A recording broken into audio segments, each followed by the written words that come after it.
Hey guys, today I'm going to be showing you how to make this flower perfume render in Blender and Octane. We're going to have a real focus on the materials and the lighting for this one, not getting into modeling at all. And the flower is got from somewhere else. You can get that from Quixel Bridge, you can get it from CG Trader, you can get it from Polygon. You can get flowers from anywhere. I got it from CG Trader from a bouquet of flowers pack, and I just took that flower out and I'm using that on its own. And it is actually animated, as you can see down here. I didn't animate that in Blender. I don't know how to do that.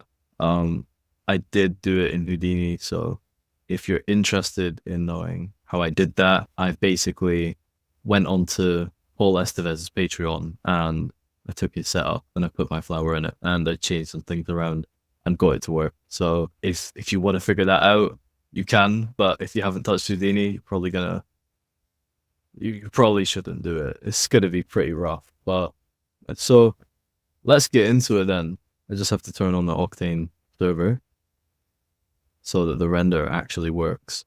All right, there it is. So that's it, folded in. If I go to here, you'll see the whole flower completely bloomed out. So it's just a really soft, bright, sort of feminine kind of look that we're gonna go for. No harsh shadows, just all quite light and some really soft shadows. Just paying real attention to the lighting and creating gradients and getting a good subsurface scattering inside the flower. I'll create a new file and I'm just going to append the bottle into this file. I'm just going to center that. First of all, let me turn on screencast keys. You can see what's going on. Looks like, okay, there, that's working now. Okay, so all I did to center that was Shift S, selection to cursor, and I'm just going to move this up a bit, right? And then I'm going to bring in the flower alembic. So I'm going to go to object and just bring in the flower.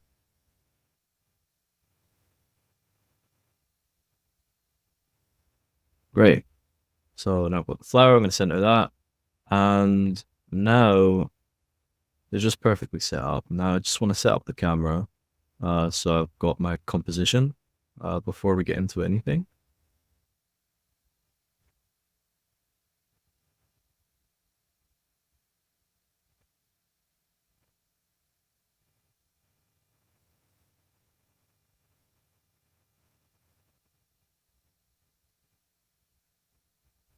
And jump to the camera with 0. And I'm gonna increase the focal length a bit to zoom in there. Higher focal length to get kind of a cleaner look sometime.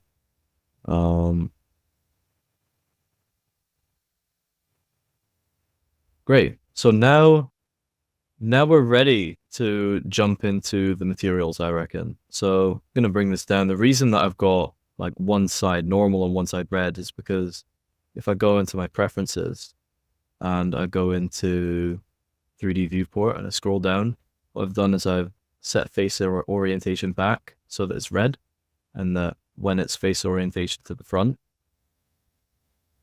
it's completely transparent, the color, so I can have this on at all times, and I don't have to deal with weird colors. I can just know exactly when my normals are facing the wrong way. So let's make that a bit bigger, and okay, we'll jump into the camera and we can start doing stuff. So I'm gonna drag this out and drag one out here. So I've got one viewport where I can do stuff in. I've got one where I can look at the shader, can look at the materials and stuff like that. And I've got one where I can just render it. And what I'm going to do with this is just turn off show header. Well, before I do that, I want to turn off gizmos, press N, press T, get rid of both of those side menus, and then don't show the header. And now I have nothing. If I do Shift Alt Z, I have nothing. And all I can see is the scene. And if I just hit render, I see nothing because I have nothing set up. I have no HDRI right now. So just gonna go into the world. I'm gonna delete like this is just my default setup. And I'm gonna add a texture environment. Octane environment, texture environment. And it's gonna be lit up and you can see it's all gray and it looks pretty weird. This isn't how you would expect it to look, but if you go down here, it's also by default on Filmic. And when you're using Octane, you have to use raw view transform. So I'm gonna do that. Now I'm just gonna add a simple studio HDR. So I'm just gonna pick this one. Lots of light in it, quite soft. And I'm happy with that for now. Just for now, right? So for the bottle, what I have is obviously just a specular material on here.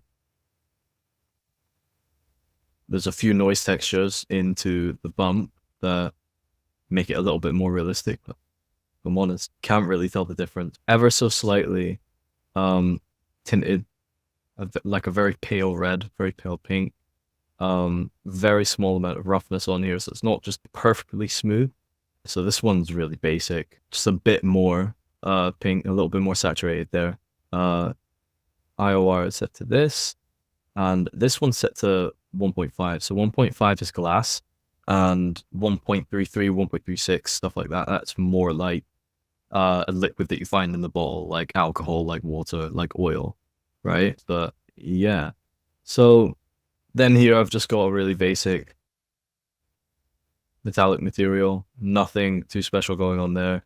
And this one is full of rubbish. This is literally just a universal material set to specular fully. Like it's just full glass. Light into the transmission, that makes it fully transparent like that. Okay, and the label, I just have the text, Olympia Eau de Parfum, and I've just piped that into the amount, and I'm just mixing between these two materials. So one of them is metallic, one of them is just a black diffuse material, and I just pipe that into the surface, and that's good. Now, the one that we really want to look at is the flower one, because this is tricky. It's really fiddly to set up. So what I've done is I've set up the basics first, right? So first of all, I've got my diffuse map right here, and I put that into albedo, obviously, right? I've got a color correction on here, and I've boosted up the saturation so that it can become a bit more pink, and in the render it looks a lot nicer.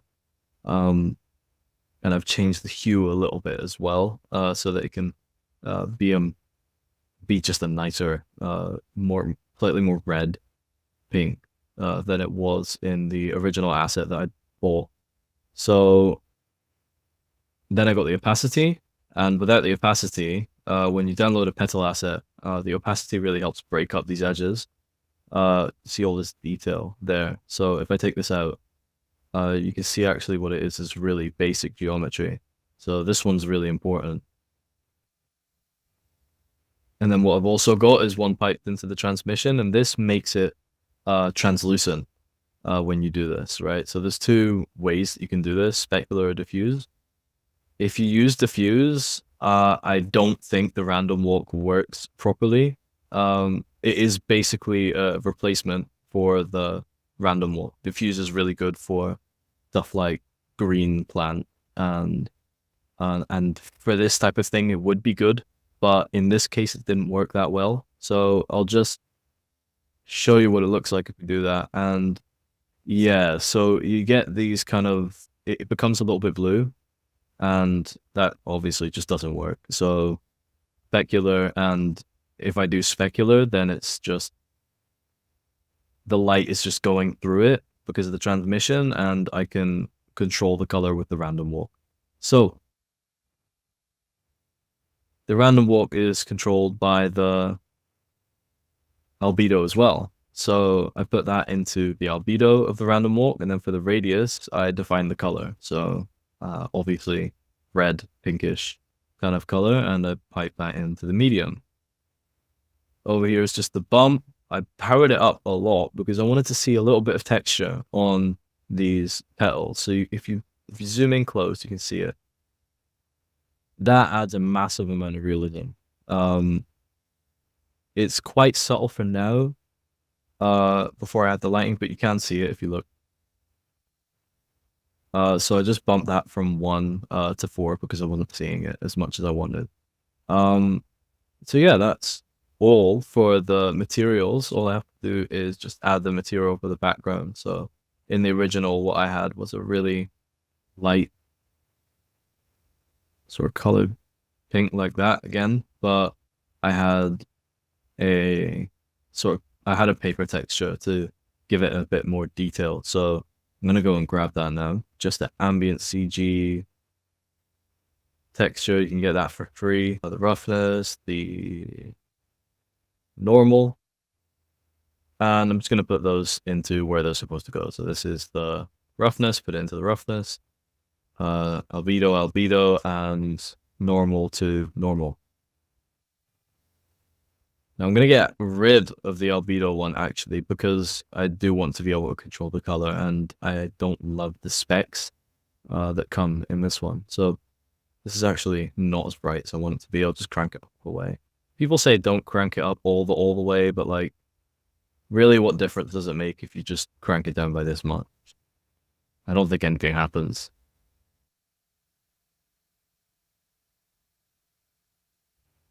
I'm also just gonna roll these down because I don't need any of these, and it's just massive. Great. Okay. Now we're sorted with all the materials. I might tweak some of these a little bit as we go along, but the basis of this is here. So I'm just gonna clear all these gizmos out of the way. It's just a mess. But yeah, we're gonna get started on the lighting. So I'm gonna add a UV transform to the HDRI so that I can just turn it around.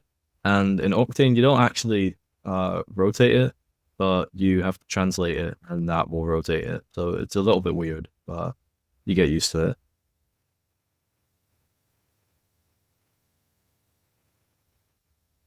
So yeah, I'll just rotate it by a little bit. I like this, but I'm really not gonna know what it's gonna look like until we add our other light. So I'll just add the first light. Add a Octane area light and just bring that up and to the side. And go into constraints and add a track to, and just track this to the bottle.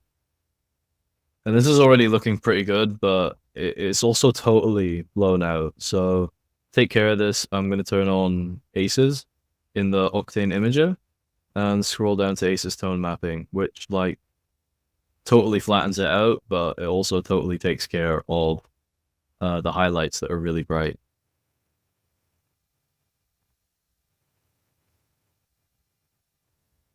Okay, so I'm going to start playing with this light a bit. I'm going to bring it down a little bit closer.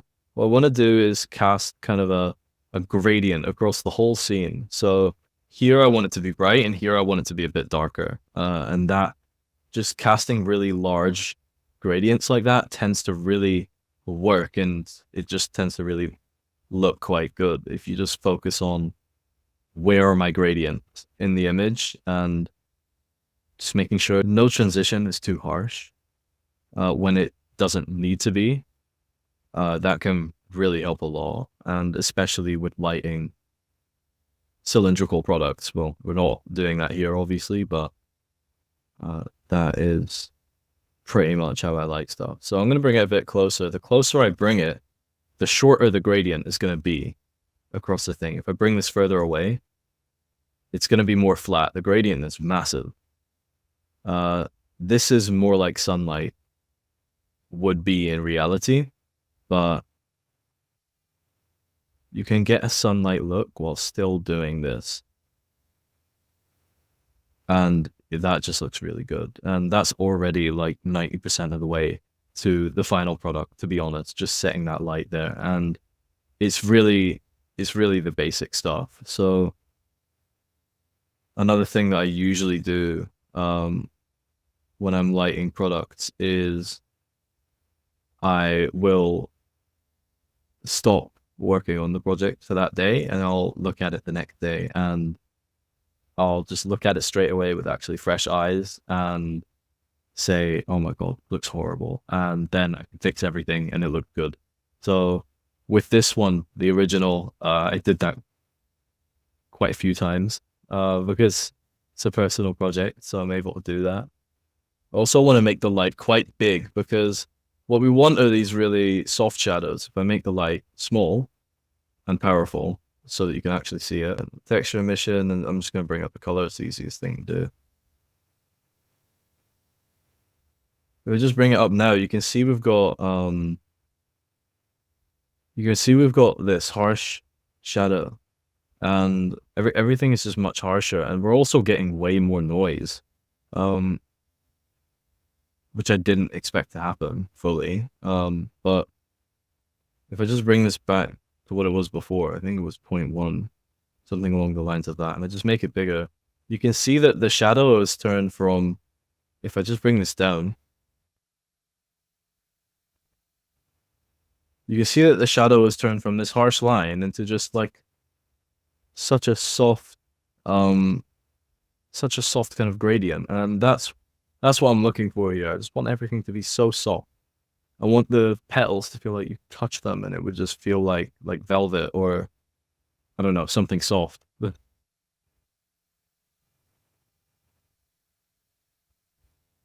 Okay, so now I've got the light in there. I'm pretty happy with how that's looking. I'm just gonna play with the HDR a little bit and see if I can get that to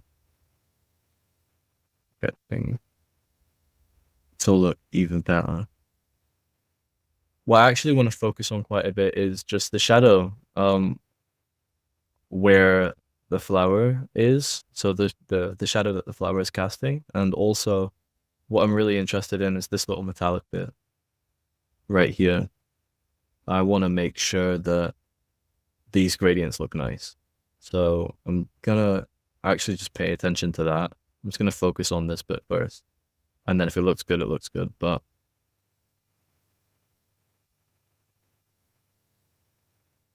okay, that looks pretty good.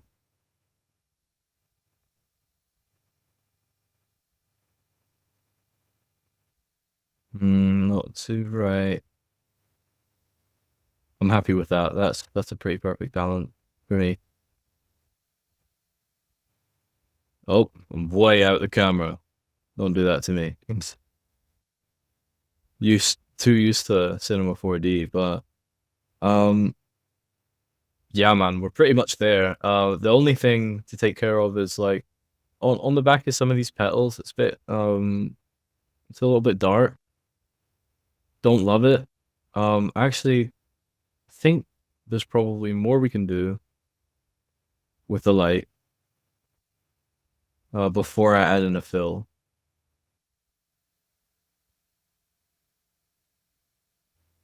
See what happens if I bring it up, bring it down. Ah, look, now I've brought it too close. You can see it right there. I can just bring it back a bit more. Just so it's outside the camera. And I'm also just gonna, real quick, select the camera and increase the passepartout, which is the border bit. I don't want to see anything that's outside the camera because I want to know what I'm actually going to get in the render, not everything else. You can, if you don't have hard op, which is this, I press Q and these settings come up. I can change the focal length and stuff like that. But you can set it in the camera tab as well. And then viewport display, passepartout, and that's what that does. I'm actually gonna lock camera to view, or actually no need. I can just bring that up so it's centered. And this is looking pretty good right now. I'm getting quite happy with this. It does look a bit washed out though. I think what I will do is increase the saturation. Just a tad, not too much. Now that's looking a lot better. Before, well, after, before, you know, one of them is a dead flower, one of them is quite alive.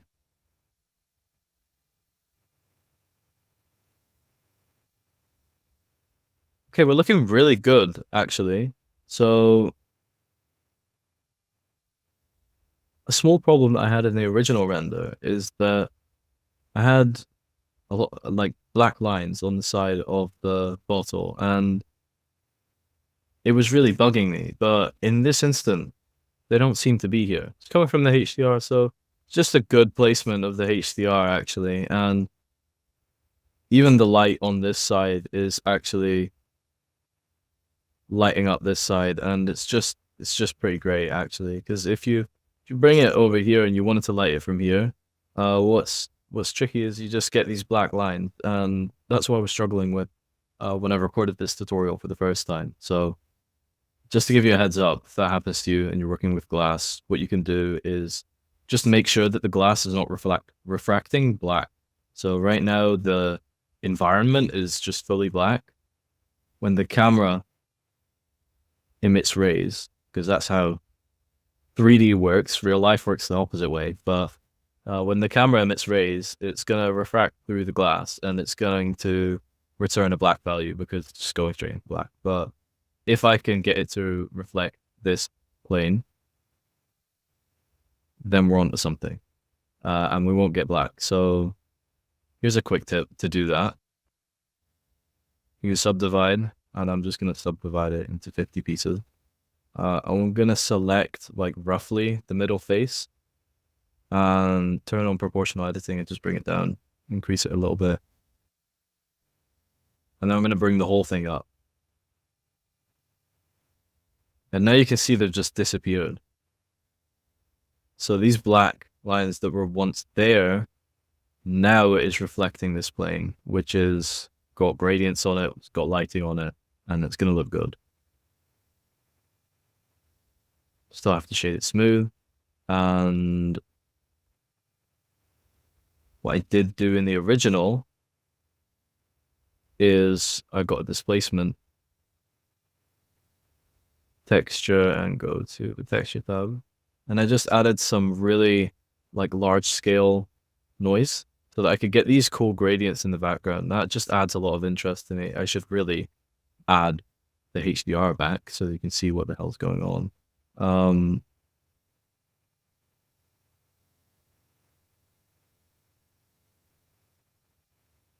Yeah, okay. I'm gonna bring down the strength a bit so I get some, but not like a massive amount of weirdness. And I could even, I mean, it's quite deep actually. I didn't need to bring it down this far. Displacement is just making it, is just amplifying it a little. And I think I'll decrease the scale a bit more so I can see more gradient happening.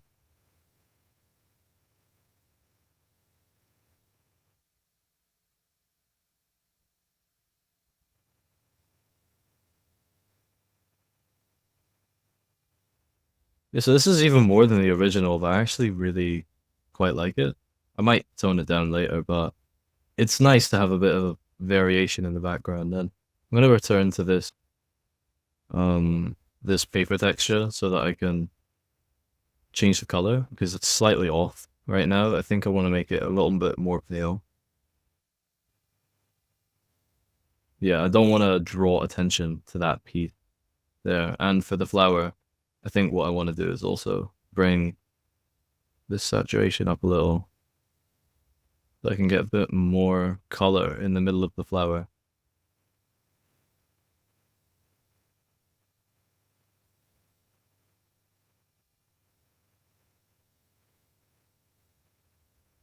So that's looking pretty good. Another problem that I see is that the label is just completely flat at the moment. It's metallic and you don't know that it's metallic. So I'm going to add another light. my philosophy is always add the smallest amount of lights that you possibly can. Just lower the complexity if you can, and honestly, less lights tends to look better in the end anyway. But for very specific cases like this, when you just want something specific to be lit, it's fine. I would only do it like once in an entire scene though, because if you start micromanaging every little detail with your lights, you're just gonna get nowhere. Your scene's gonna be too complex, and you won't be able to do anything. So that's my lighting philosophy. Use the smallest amount of lights as you possibly can. I'm gonna make it a disc as well, so that I can get a bit of, what I want is a bit of a circular gradient that's emanating from this corner. That would be quite nice. I'm gonna bring it up a little and bring it to the corner. And it looks like it's out of focus. The camera looks like it's out of focus.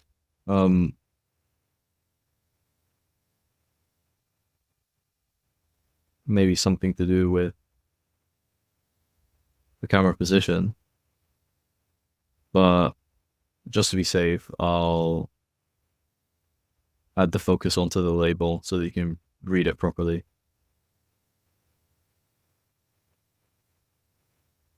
And yeah, just turn down the brightness of this one. So close all of this, texture emission, and just bring it down. And just keep bringing it down. I'll bring it down a little bit more.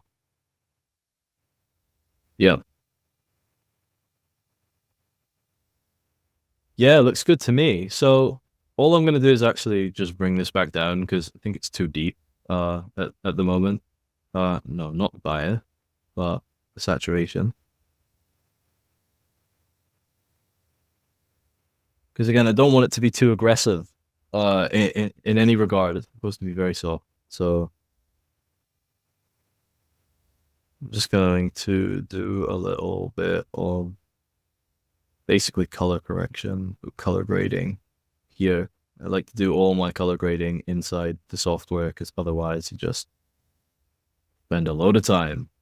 And I mean, you're not going to know what your end product looks like and be able to change lighting and stuff like that unless you do this. It's just the most versatile way, easiest way for me.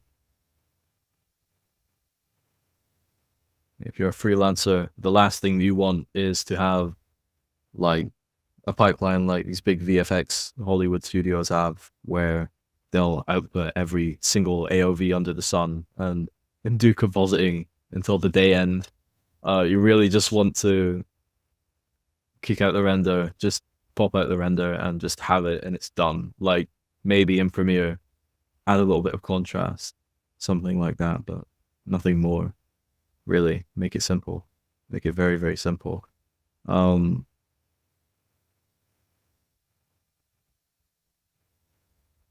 not looking quite like the original render I did, so I'm going to play with the lighting a bit more. But that's very, very close.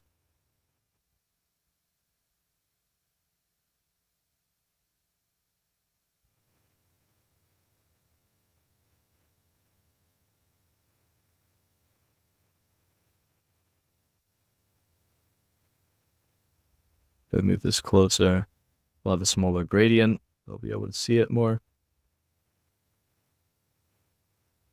The one thing I did in the original scene is that I changed the light pass ID to this one so that it only affected the label, because I didn't want the light to affect anything else. What I didn't know is that it actually doesn't do anything, that light, really, to the rest of the objects in the scene. But if you want to know that light linking, all you have to do is go into your light. This works for emission materials as well. They have this light pass ID. So you can give it a different ID.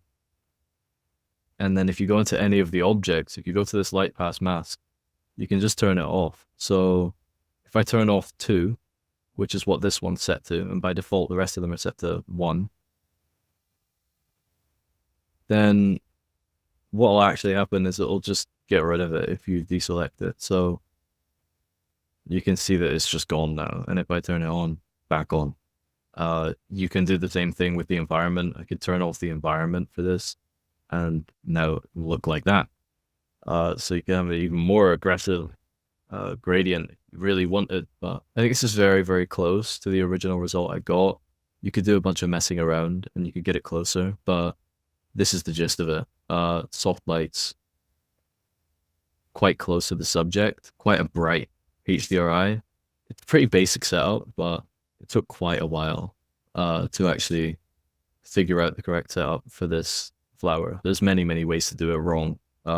If you do it pretty much any other way, it's gonna look a little weird. So, and the transmission system in Octane is something you have to get used to if you're moving from other render engine. What we could even do is just do a little bit of post-process and just add some bloom.